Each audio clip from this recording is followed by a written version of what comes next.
Tinder date was not that she had to split the bill. So I got tagged in this guy's video a lot, and I almost didn't respond. And then he made a follow-up video. This is not back in the day where women are the prize anymore. I've actually said this exact sentence before in one of my videos, but we meant something very different. Because women are not prizes to be won, right? They're autonomous human beings with their own agency. But he meant... Nowadays, women are not like how they used to be, where they just want to be, stay-at-home moms, cook, clean, take care of the kids.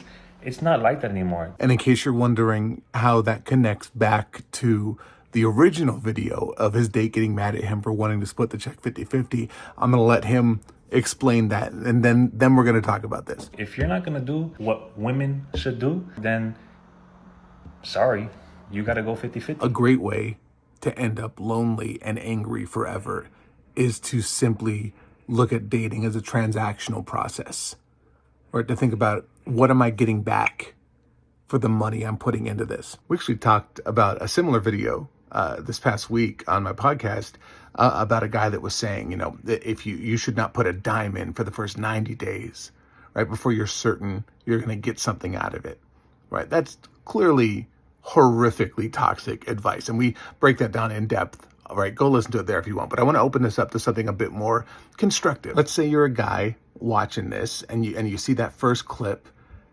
and you empathize with it because you can't afford to pay for everything on all of your dates, right? And that's something I can empathize with, right? When I met my wife, I was a grad student. I was making $13,000 a year.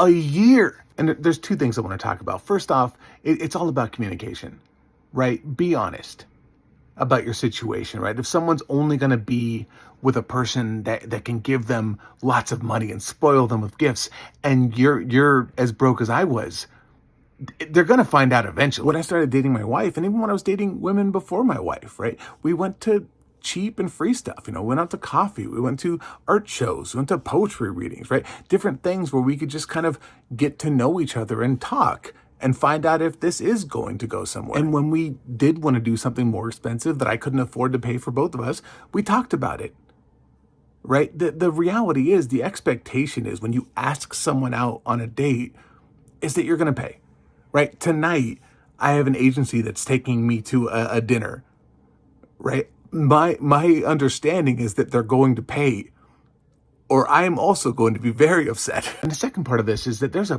big difference, and people are aware of this, between not spending money on somebody because you don't have it, and not spending money on someone because of some weird rule you heard someone online tell you is the way you need to approach things. As broke as I was, right, I liked spending what little money I had on the person that I was interested in. I mentioned that we started dating in college, right? I liked showing up when we met up somewhere on campus and having a cup of coffee already made the way she liked it, because I listened the last time she ordered. I liked the way she smiled when I showed up with like a single rose that I could afford to buy her, right? I was never going to be able to spoil her unless she was horribly bad at math. She was not dating me for that reason, for my wealth.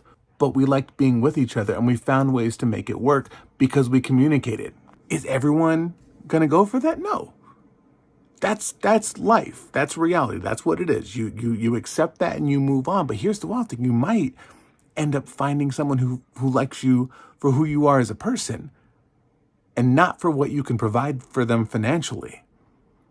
And I can tell you from experience, that feels so much better. You want more advice? Dole it out gladly. You want bad advice? Man, I'll give it out gladly. I got some good advice for you. No, you don't.